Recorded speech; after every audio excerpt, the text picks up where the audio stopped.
मत्ती अध्याय 23। तब यीशु ने भीड़ से और अपने चेलों से कहा, शास्त्री और फरीसी मूसा की गद्दी पर बैठे हैं, इसलिए वे तुमसे जो कुछ कहे वह करना और मानना, परंतु उनके जैसा काम मत करना, क्योंकि वे कहते तो हैं पर करते नहीं। वे एक ऐसे भारी बोझ को जिनको उठाना कठिन है बांधकर उन्हें मनुष्यों के कंधों पर रखते हैं, परंतु आप उन्हें अपनी उंगली से भी सरकाना नहीं चाहते।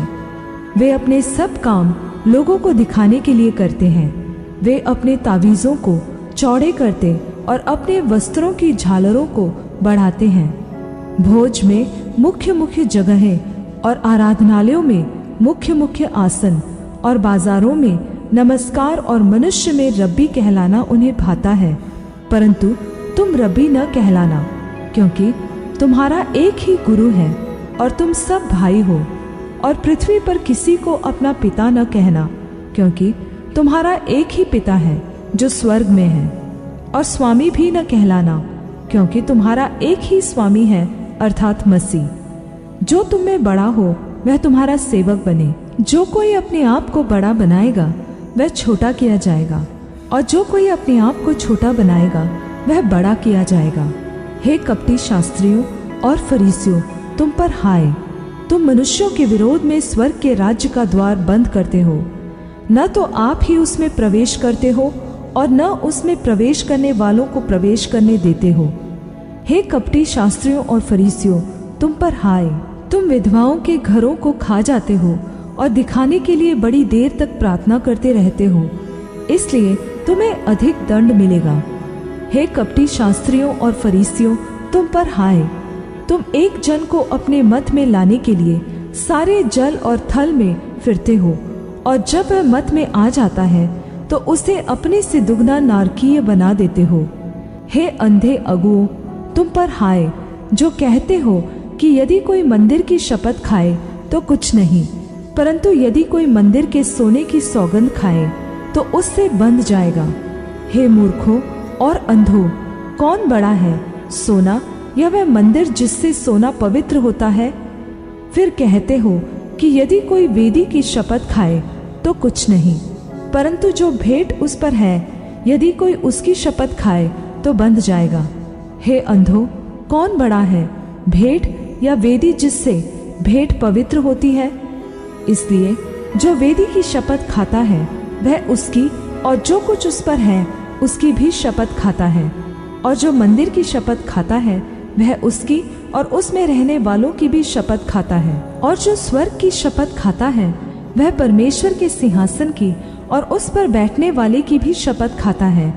हे कपटी शास्त्रियों फरीसियों, तुम पर हाय, तुम पुदीने और सौंफ और जीरे का 10वां अंश देते हो, परंतु तुमने व्यवस्था की गंभीर बातों अर्थात न्याय और दया और विश्वास को छोड़ दिया है। चाहिए था कि इन्हें भी करते रहते और उन्हें भी न छोड़ते। हे अंधे अगुओं, तुम मच्छर को तो छान डालते हो, परंतु ऊंट को निगल जाते हो। हे कपटी शास्त्रियों और फरीसियों, तुम पर हाय, तुम कटोरे और थाली को ऊपर ऊपर से तो मांजते हो, परंतु वे भीतर अंधेर असंयम से भरे हुए हैं। हे अंधे फरीसी, पहले कटोरे और थाली को भीतर से मांज कि वे बाहर से भी स्वच्छ हो। हे कपटी शास्त्रियों और फरीसियों, तुम पर हाय, तुम चूना फिरी हुई कब्रों के समान हो, जो ऊपर से तो सुंदर दिखाई देती है, परंतु भीतर मुर्दों की हड्डियों और सब प्रकार की मलिनता से भरी है। इसी रीति से तुम भी ऊपर से मनुष्यों को धर्मी दिखाई देते हो, परंतु भीतर कपट और अधर्म से भरे हुए हो। हे कपटी शास्त्रियों और फरीसियों, तुम पर हाय, तुम भविष्यद्वक्ताओं की कब्रें सवारते और धर्मियों की कब्रें बनाते हो और कहते हो, यदि हम अपने पूर्वजों के दिनों में होते तो भविष्यद्वक्ताओं की हत्या में उनके सहभागी न होते। इससे तो तुम अपने पर आप ही गवाही देते हो कि तुम भविष्यद्वक्ताओं के हत्यारों की संतान हो। अतः तुम अपने पूर्वजों के पाप का घड़ा भर दो। हे सांपों, हे करैतों के बच्चों, तुम नरक के दंड से कैसे बचोगे? इसलिए देखो, मैं तुम्हारे पास भविष्यद्वक्ताओं और बुद्धिमानों और शास्त्रियों को भेजता हूँ, और तुम उनमें से कुछ को मार डालोगे और क्रूस पर चढ़ाओगे, और कुछ को अपनी आराधनालयों में कोड़े मारोगे, और एक नगर से दूसरे नगर में खदेड़ते फिरोगे, जिससे धर्मी हाबिल से लेकर बिरिक्या के पुत्र जकरिया तक, जिसे तुमने मंदिर और वेदी के बीच में मार डाला था, जितने धर्मियों का लहू पृथ्वी पर बहाया गया है, वह सब तुम्हारे सिर पर पड़ेगा। मैं तुमसे सच कहता हूँ, ये सब बातें इस पीढ़ी के लोगों पर आ पड़ेंगी। हे यरूशलेम, हे यरूशलेम, तू जो भविष्यद्वक्ताओं को मार डालता है और जो तेरे पास भेजे गए उन्हें पथराव करता है, कितनी ही बार मैंने चाहा कि जैसे मुर्गी अपने बच्चों को अपने पंखों के नीचे इकट्ठा करती है, वैसे ही मैं भी तेरे बालकों को इकट्ठा कर लूं, परंतु तुमने न चाहा।